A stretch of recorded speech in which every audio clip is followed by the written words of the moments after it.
Bonjour, bienvenue dans ce point bourse du 26 mars 2024. Alors aujourd'hui, on va parler des matières premières qui continuent de flamber, des actions qu'on suit, des performances exceptionnelles, notamment de Ruby, avec l'entrée de Bolloré au capital. Et concernant les chiffres économiques, on n'a pas eu grand-chose aujourd'hui, malgré des bons chiffres, notamment aux États-Unis, sur les commandes de biens durables, ont été plutôt positifs, alors qu'on était un peu dans le négatif dernièrement. Donc on a toujours eu une force de l'économie américaine euh, qui peut toujours un peu ralentir la baisse de l'inflation. Alors, avant de commencer, comme d'habitude, je rappelle que les informations et analyses données sur cette chaîne sont données à titre indicatif et ne peuvent pas être considérées comme un conseil en investissement. L'investissement boursier est risqué, vous êtes responsable de tous les investissements que vous faites. Allez, on va commencer par les matières premières et le Brent. Alors, toujours dans son petit canal haussier, le Brent, mais on le sait, c'est du zigzag, a priori, entre les 70 et les 90 en gros. Donc on suit toujours la médiane autour des 83. Et ça fait depuis la fin d'année dernière, même l'été dernier. Et toute cette période-là où il ne se passe pas grand-chose, on peut jouer des petits mouvements, mais il n'y a pas véritablement de gros mouvements à ce stade. Donc pour l'instant, c'est juste du zigzag sur le Brent qui reste quand même relativement cher. Et on s'attendait peut-être à un peu de baisse, mais le prix des matières premières et le prix de l'énergie continue d'être assez élevé et se maintient sur des niveaux assez hauts. C'est surtout ça qu'on retient. Le cacao, toujours en hausse, hein. Là, j'ai pas le chandelier d'aujourd'hui, mais on était à peu près, on était à peine haussier aujourd'hui, je crois. Mais on le voit depuis hop, ici, début de l'année 16 janvier environ. Ça fait que exploser. Il y a eu des problèmes de pluie sur les productions de cacaotiers, ça a complètement explosé. Jusqu'où ça peut aller, on ne sait pas. Ça peut toujours continuer, hein. On peut rentrer en trend following, même si techniquement c'est pas l'idéal, parce que techniquement on attend plus ce genre de choses. Quelques jours où on est à plat avant une relance. Quelques jours où on est à plat avant une relance. Là, quelques jours, on n'a même pas été à plat, on est resté dans le haut, on a relancé direct. Donc il y a une force acheteuse énorme sur le cacao. La correction sera énorme aussi, mais elle sera probablement achetée. Donc on ne sait pas quand ça va arriver, mais il y a un moment où on va mettre des gros chandeliers rouges. Si c'est maintenant, ça pourrait être peut-être ici, hein. Donc on perdrait hop, près de 20%, mais ça serait acheté, je pense. Et puis sinon, on peut continuer à monter encore, gagner 10, 15, 20% peut-être avant de commencer à consolider, parce qu'on est dans un marché vraiment hyper haussier et exponentiel, où les prix sont en train de s'envoler avec des problèmes sur plein de plantations de cacao. Donc oui, pour l'instant, il y a rien à faire à part suivre le mouvement et probablement racheter la correction. Le cuivre, le cuivre a fait sa correction, c'est ce qu'on attendait, la consolidation, hein. Explosion des matières premières, on en parlait depuis la fin de l'année dernière. Elle a eu lieu autour du mois de mars. On le voit, l'explosion, la consolidation, et puis on revient sur la résistance à 3900, à 3,99 sur le cuivre. On est en train de faire le pullback et pour certainement après construire gentiment et accréditer la tendance long terme sur le cuivre et les métaux, hein. Il y a plein de métaux, il y a aussi le lithium, tout ce qui est, tout ce qui est utilisé pour les batteries, notamment les terres rares aussi, tout ce qui va dans les téléphones. Donc oui, toutes ces matières-là devraient surperformer en 2024. L'or, c'est pareil, hein, le breakout, le petit pullback, et puis il est déjà en train de commencer sa phase de construction long terme haussière, donc toujours au-dessus des 2150. On est toujours largement haussier sur l'or sur l'année 2024 à moyen terme. L'argent, c'est un peu comme le cuivre, on a fait le breakout, on revient ici sur les niveaux de résistance qu'on devrait travailler et on devrait repartir dans les jours à venir. Donc si vous n'êtes pas sur des minières, si vous voulez jouer éventuellement les métaux directement, c'est un bon point d'entrée maintenant, hein. Et le sucre, alors contrairement oui, à d'autres, regardez le soja aussi, c'est un peu pareil, hein. Le sucre, lui, a beaucoup baissé. Donc il y a eu un rebond technique et on le voit qui commence à se stabiliser, contrairement aux matières précieuses, les matières un peu plus traditionnelles, hein, en termes d'alimentaire. ont elles accusé le coup et sont plutôt en train de revenir à des niveaux un peu plus bas. Donc on l'a ici sur le sucre, hein, qui a perdu quand même près de 18% après une chute à 28% en quelques semaines, hein, parce qu'on était au mois de novembre ici, quelques mois. Donc une normalisation sur les produits alimentaires, hors exception comme le cacao évidemment. On va regarder le CAC 40 avec notamment les grosses variations. Alors, Kering, Kering c'est du rebond technique. Pour moi, c'est toujours négatif, hein. Kering, on ira peut-être ici sur les 343. Il faudra beaucoup de temps avant d'être positif à nouveau sur Kering. Il y a une grosse résistance à 384. Tant qu'on est au-dessus, c'est pas terrible. BNP, on en parlait, hein, j'ai fait une vidéo dessus, notamment en parlant des 63, justement. On est à 64. En peu en surachat. Donc on n'a pas pris le temps de consolider avant d'attaquer ces nouveaux plus hauts, hein, parce qu'on le voit, on va dézoomer. Plus haut historique, hein, sur BNP Paribas. Et donc, à voir ce qu'on va faire. Est-ce qu'on va, comme on l'a fait les dernières fois, travailler un petit peu et puis consolider, finalement faire un échec dessus, ou alors cette fois continuer la tendance. Moi, je suis plutôt favorable, hein, sur les banquières, sur toutes les banquières, la Société Générale également. Pour une belle année 2024 maintenant, à court terme, je ne sais pas si c'est intéressant de rentrer maintenant, hein. On en parlait quand elle était là autour des 54-55. Mais à moyen terme, je pense que ce sera bon éventuellement en rechargeant, hein, un peu plus tard. Donc oui, les bancaires sont toujours bonnes à prendre. Et la BNP pourrait valider un seuil un seuil critique ici autour des 62-63, d'autant que le chandelier est plutôt intéressant. Donc ces prochains jours et cette prochaine semaine va être intéressante pour voir si notamment cette zone-là, hein, des 62, entre les 62 et les 63, va être tenue. Donc il faut attendre quand même quelques jours. Parce que là, ça fait qu'un chandelier au-dessus de cette zone. Donc c'est un peu tôt pour valider encore la montée. Et au niveau de ce qui ne marche pas, ça c'est pas très pertinent. Oui, voilà, c'est ça que je voulais voir, c'était Carrefour. Carrefour qui perd 0,8, mais on le voit, une grosse mèche basse. C'est-à-dire que ça a été racheté assez fortement durant la journée, on va le voir en minutes. Hop. Et où le début de journée, il est ici. Mardi, 9h. Donc on fait que descendre.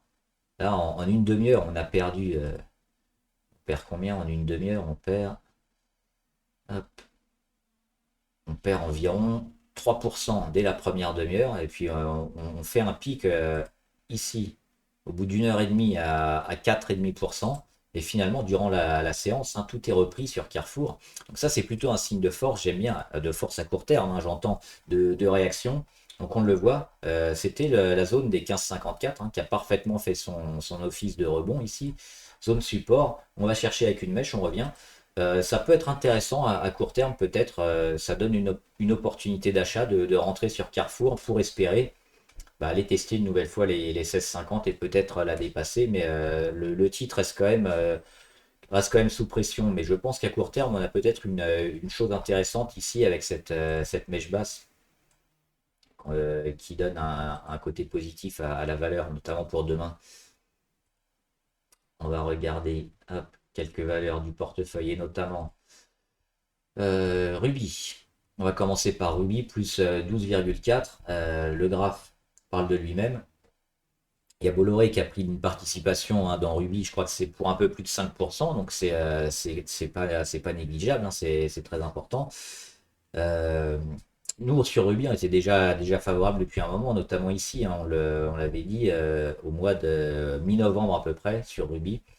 Cassure d'oblique, et puis derrière, elle a fait que monter. L'objectif, alors moi j'avais un peu allégé dernièrement, donc je suis un peu déçu, mais bon, c'est le jeu, on peut pas toujours être au bon endroit au bon moment. Le but, c'était toujours la même chose, hein, sur Ruby, c'était l'objectif des 35 euros. Ça le rapproche, je pense. C'était un objectif moyen terme, ça va peut-être devenir un objectif court terme maintenant avec la rentrée de Bolloré au capital. Mais on était déjà dans un mode retournement sur Ruby, donc c'est pas une surprise, c'est une accélération de la hausse. Et on va certainement aller chercher rapidement les 35. Puis même maintenant, hein, ça fait quand même plus de 10% hein, à les prendre relativement rapidement. Euh, il y aura forcément une correction hein, quand on monte comme ça. On dirait Nvidia, c'est Ruby. Quand on monte comme ça très fortement, il y aura une correction proportionnelle à la montée qu'on a connue. Et c'est pareil, quand c'est des tendances assez fortes comme ça, généralement, ces premières corrections, elles s'achètent. Donc si on n'est pas rentré, si on ne veut pas jouer le coup des 10% dès maintenant, qu'on a une optique plutôt long terme sur Ruby, va peut-être attendre hein, la correction. Maintenant, c'est impossible de dire si elle va avoir lieu avant ou après les 35, et puis si on casse tout sur les 35 et qu'on ne revient pas avant très longtemps. C'est le principe, hein. Donc, les volumes sont quand même super intéressants. Il s'agit de savoir si vous voulez rentrer en court terme ou en long terme sur la valeur. On va regarder Air France aussi. Alors, il y a un peu de VAT qui s'est racheté sur Air France. Il y en a d'autres qui sont rentrés, mais certains sont sortis. Pour moi, on n'est pas loin du basculement sur un abandon et puis un début de rebond sur Carrefour, sur Air France. C'est un peu tôt, mais c'est peut-être les premiers signes. Qu'est-ce que je vois derrière moi ici? Un gap, un gap haussier entre le 20 et le 21 mars qui n'a pas été comblé. Et depuis, qu'est-ce qu'on fait? Hop, on met un gros chandelier. Donc potentiellement, on n'ira pas le combler. Parce qu'on a une zone ici à 10,16 qui pourrait servir de support. Là, ça fait résistance. Mais la tendance, elle a été donnée très forte depuis ce gap pour peut-être enfin stopper la chute sur Air France. On l'avait vu ici, la chute épaule, tête, épaule. Derrière, on casse cette zone-là, gap. On va chercher plus bas. Et ce plus bas, il a peut-être été atteint maintenant. Donc il faudra encore pas mal de temps hein, pour travailler ici. Peut-être, alors j'avais mis cette zone-là, finalement, ce sera peut-être une zone plutôt par là. Mais c'est à surveiller. On surveillera la vanne hein, qui se rachète. Et c'est un peu tôt, mais je pense que dans la semaine, on aura peut-être plus de chandeliers et on pourrait peut-être rentrer en anticipation sur Air France, hein. Moi, je pense toujours qu'elle doit faire une année plutôt correcte. Alors, elle a fait un début assez catastrophique, mais elle devrait relever la tête normalement deuxième trimestre ou troisième trimestre.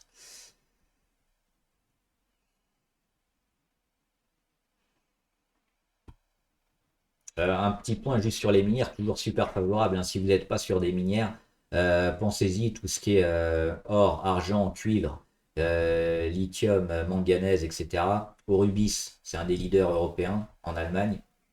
Ils ont ici été chercher leur rebond, ils vont travailler. Ça demande encore beaucoup, ici on le voit dans la figure, mais le cuivre hein, qui devrait performer, ça devrait nous sortir Orubis de la figure. Donc c'est-à-dire qu'on jouera les 75 à 90 à moyen terme. Donc aujourd'hui, elle est autour des 64.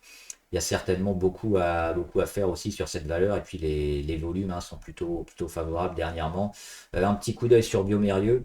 On a fait un double échec ici, un triple, même si on prend le mois d'août sur les 107. Mais on rend quasiment rien. On met des mèches. On est en train de prendre appui sur les supports. La moyenne à 200 et à 190. Les volumes sont là dernièrement. Pour moi, Biomérieux, c'est positif. C'est une zone d'achat ici hein, à acheter pour aller à nouveau tester la résistance et la casser. Donc Biomerio, on va voir Sartorius après, c'est pareil, c'est à acheter maintenant. Dassault Systèmes, on va attendre un peu, on n'est pas loin. Et Eramet, pareil, les minières, toujours la tendance minière 2024, elle est là. On l'a attendu, on l'a senti venir et on a les premiers signes depuis quelques semaines maintenant. Alors sur Eramet, il y a eu plusieurs choses. Il y a eu une concession, je crois, en Nouvelle-Calédonie qui avait des problèmes et avec l'État, ils ont négocié pour plus ou moins éponger les dettes. Donc ça a aidé énormément Eramet. Et il y a une deuxième chose, c'est un concurrent d'Eramet qui s'est mangé, je crois, un ouragan sur le coin du nez. Du coup, ça les a mis un peu hors circuit, donc ça laisse un peu le champ libre pour Eramet sur ce secteur pendant une période donnée. Donc ça commence à faire beaucoup de belles choses qui s'annoncent pour cette minière, donc super favorable. On revient ici sur les moyennes à 200. Alors comme d'habitude, le retournement, il va pas se faire en une semaine. Ça va prendre du temps, mais là, on a des signes quand même super positifs pour 3 mois, 4 mois, avoir un cours peut-être ici hein, sur les 80 et plus. Donc pareil, un minière à acheter maintenant. Fermental, on joue toujours le deuxième rebond, hein, on n'est pas loin. On a eu cette grosse poussée ici sur les 1. le pullback autour de la moyenne à 200 et puis on est en train de jouer la relance là. Donc c'est aussi, alors c'est spéculatif, mais ça peut se jouer, ça peut s'acheter dès maintenant. Moi j'ai pris une petite ligne pour jouer peut-être les 0,8 ou à nouveau les 1. Ça sera intéressant. De Giro qui a fait une grosse journée hier, hein. On était à plus 8 je crois pendant un moment. Ouais, c'est ça, on a été à plus 8, on finit la journée à plus 4, plus 5. Aujourd'hui, on gagne encore un petit peu. On voit qu'on se maintient au-dessus de toutes les moyennes et surtout qu'on casse ici l'oblique sur les plus hauts, l'oblique baissière, hein. On dézoome, on voit bien cette phase de congestion. On va taper les plus hauts et puis là, on casse hier. La séquence elle est déjà plutôt intéressante à moyen terme haussière. On casse aussi l'oblique RSI, donc il y a tous les voyants qui sont ouverts sur De Giro. Moi, j'avais pas compris ce chandelier-là, hein, sur résultat, c'était hallucinant parce que les résultats de Giro, ils étaient super bons. Euh, on a vendu la nouvelle, derrière ça a été racheté. Le titre est quand même plutôt vachement intéressant, je pense. Et voilà, donc pour moi, De Giro, c'est à acheter aussi. Et l'objectif, il est là, hein, sur les 11-1. Et c'est peut-être un objectif qu'on va casser relativement aisément. On verra quand on y sera, mais il y a de grandes chances d'y aller assez rapidement. Calray, alors je commence à m'inquiéter un peu sur Calray, hein, parce que cette zone-là qui devait servir, hein, les 16,7 à 16,4 environ, on est dessus, hein, on est un peu en dessous même, ça doit servir de rebond. Là, on est un peu en train d'entamer le capital confiance, on est sous les 30 au niveau RSI, on est à 28. Et il va falloir à un moment se demander si ça vaut pas mieux de couper, quitte à y revenir après, parce que ça commence à devenir un peu inquiétant sur Calray malgré des perspectives et des objectifs qui me semblent quand même assez favorables. On verra, mais pour l'instant, le marché lui donne tort. Ne pas jouer toujours contre le marché, ne pas essayer de forcer les choses. M6, on l'a dit, hein, positif sur M6 si on casse les 13,48. C'est ce qu'elle a fait hier. On était déjà en embuscade, là on était déjà positif, on a fait une grosse journée hier, on continue aujourd'hui, donc l'objectif il est là, hein, sur les 14,85, sur Métropole TV, donc c'est M6, c'est pareil, on peut acheter dès maintenant, je pense, ce sera un bon achat pour faire 7% probablement à court terme, et puis voir ce qu'elle est capable de faire sur cette zone. Mais on voit quand même de belles choses. Alors dernièrement, on a été un peu échaudé avec la vente qui s'est pas faite, c'était ici en 2022. Mais depuis, elle a fait quand même de belles choses. Il y a TF1 qui était un peu mieux, hein, dernièrement. Donc M6 en plus qui a récupéré les droits, hein, pour la prochaine Coupe du Monde, je crois.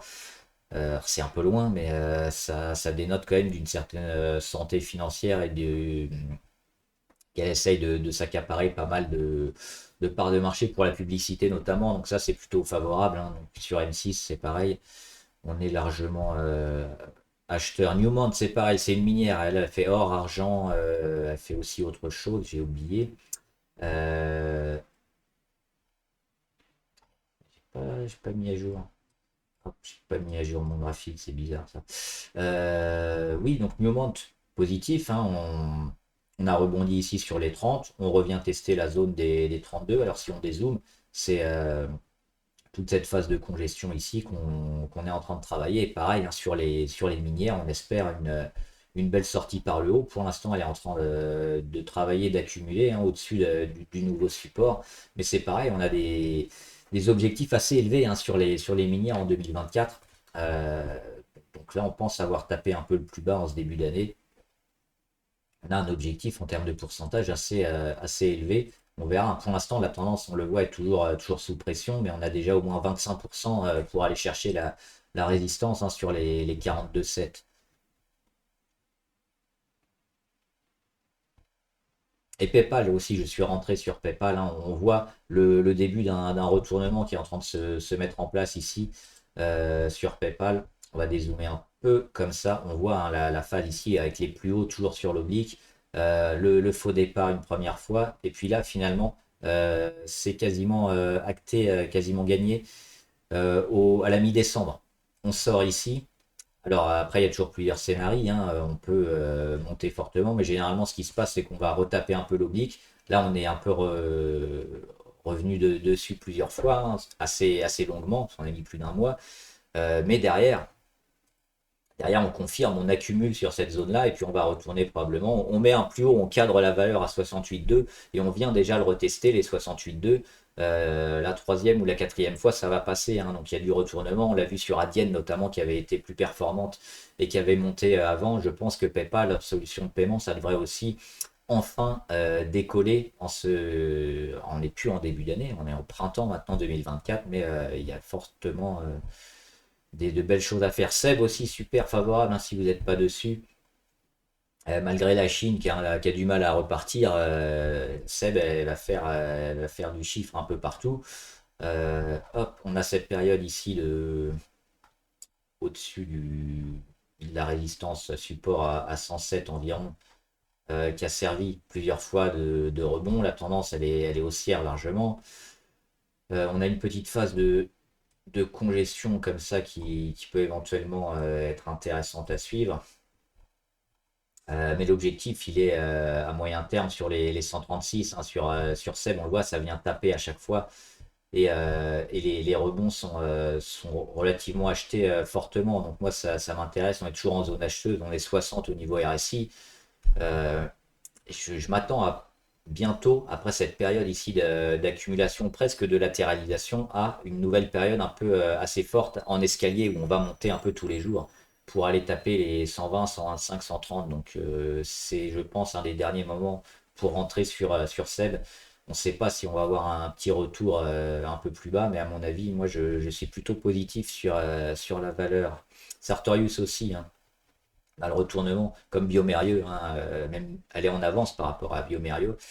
Le retournement ici, je pense qu'il faut l'acheter aussi, Sartorius. Elle est sortie ici d'une petite phase de congestion.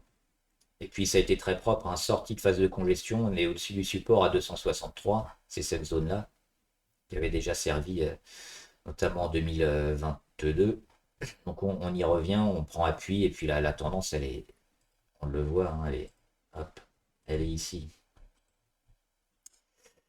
La Société Générale, malgré la dégradation, hein, on ne comprend pas trop ce que fait Morgan Stanley. Pour moi, c'est super positif. Alors, elle fait quasiment ce qu'on avait dit, hein, c'est-à-dire aller chercher la résistance, revenir un peu sur pullback autour des 23,5, et puis certainement après un redémarrage comme la BNP, comme Crédit Agricole qui sont sur leur plus haut. Alors, Société Générale est un peu moins haut, hein, que leur plus haut historique, mais graphiquement parlant, c'est super intéressant. Et ça devrait partir aussi, je pense, hein. Et puis les fondamentaux sont plutôt bons aussi, malgré des perspectives qui avaient été un peu moyennes, qui avaient été un peu sanctionnées par le marché. Je pense que tout ça, ça a été digéré. Et puis la baisse des taux, ça va leur faire malgré tout du bien en cette année 2024. Unibail aussi, super intéressant. On a cassé une belle zone, les 74,42. Échec février 2022, échec avril 2022, échec mai 2022. On y revient. Février 2024, échec. Et puis là, on rend quasiment rien. Petite phase de congestion. Hop, on revient, boum, on casse. On casse au mois de mars. Et derrière, qu'est-ce qui se passe? On va même plus mécher dessus, on reste au-dessus. On met 1, 2, 3, 4 journées au-dessus sans problème. La tendance a été déjà forte, donc on a une explosion, petite phase de congestion, deuxième tentative, et puis là, elle repart. Donc pour moi, et aussi l'obliqué assis, tout proche de casser, une fois, deux fois, trois fois, on n'est pas loin de se remettre en surachat, hein, sur Unibail. Donc pour moi, c'est peut-être une fenêtre intéressante pour aller jouer l'objectif des 85 euros. On le voit, on est sur les 74. Donc peut-être une belle séquence à jouer d'ici l'été sur Unibail. Ah bah, Lourec toujours positif, hein. Je sais pas ce qu'ils font les vadeurs, hein, dessus, mais on est toujours, on gagne tous les jours. Bon, continuer, hein. L'objectif c'est toujours le même sur les 19. Et on espère qu'ils se rachètent pour avoir encore une explosion, hein, du cours à la hausse. Et on va faire rapidement quelques actions abonnées.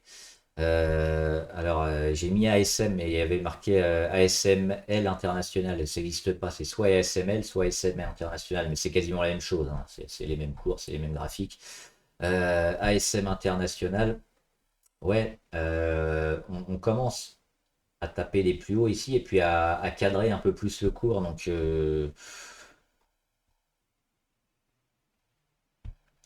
plutôt à attendre, je pense, peut-être un début. Ouais, j'avais noté cette zone-là éventuellement autour des 480. Ça serait plus sage, je pense. Sinon, ouais, pour rentrer, on est un peu haut, donc plutôt en mode attente que cette phase de latéralisation ou de consolidation arrive à son terme avant de rentrer. Et, BE semi-conducteur, bah, on avait fait le petit dessin, hein, c'est quasiment ce qui se produit. Alors, elle a été pas au point près, on le voit, mais elle est en début de consolidation. Elle est venue chercher cette zone-là entre les 141 et les 148. Et bah, a priori, ça s'achète. Ça, c'est plutôt bien. Mais alors, ce qu'il faudrait voir sur BE, j'ai pas vu hein, la news. Donc, non, ça, c'est pas encore pertinent. Ce qu'il faudrait voir, c'est si on recasse facilement les 150. Je pense que ça se rachètera. Parce qu'on en a déjà fait le plus gros du boulot. On le voit, on était assez haut niveau MACD. Et boum, on est retombé très fortement. Euh, c'est plutôt favorable. C'est une fenêtre d'entrée intéressante, je pense, pour le moyen terme hein, sur BE, tout ça, toute cette zone-là. Éventuellement en deux fois. BIC. Alors BIC, elle a une grosse résistance à 67,50, hein, même un peu plus, elle a dépassé, mais elle a eu du mal. On voit, elle a tenu une journée ou deux avant de réintégrer fortement. Elle a fait un gap haussier qui a été comblé depuis. Et on a rebondi juste après le comblage du gap hein, à 68,45. On est un peu enfin on était dans un biseau qu'on a cassé. On pourrait mettre comme ça, finalement ça fait un canal. Donc à savoir ce que le marché va valider en premier, mais on a toujours cette résistance-là. On a cette oblique un peu pour cadrer le cours. Pour l'instant, on est toujours là-dedans. Et je ne sais pas ce qu'elle va faire, BIC. Est-ce qu'elle va casser vers le haut, auquel cas c'est positif, ou alors est-ce qu'elle va casser vers le bas? Là, on est vraiment dans une phase d'observation. Et moi, je jouerai pas dessus pour le moment. J'attendrai qu'elle ait choisi son sens pour rentrer.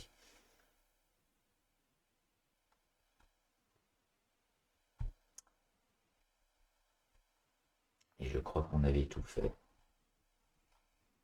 Swatek, ouais, on l'avait fait, Swatek, bah, elle est dans cette phase ici de rebond, hein, comme un peu sur Calra et autres, donc faut réagir rapidement.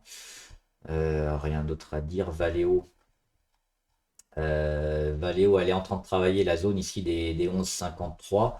Alors à court terme, ça pourrait être intéressant. Ça ressemble un peu à Plastic Omnium, hein, qui a retravaillé sa zone des 10,97 et on le voit.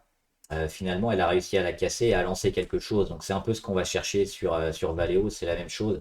Se remettre au-dessus et puis lancer une petite séquence. Mais ça reste super fragile comme tendance, hein. La tendance, elle est baissière. Donc si on veut rentrer maintenant, dès que ça baisse et dès que le marché nous donne tort, faut pas hésiter à partir et pas insister. La durée c'est fait. Les Worldline, on l'avait fait aussi. Voilà, j'espère que la vidéo vous a aidé. Dites-moi ce que vous en pensez dans les commentaires. Quelles actions vous avez en portefeuille, quelles actions vous suivez, et puis on en discutera. Bon trade, à plus.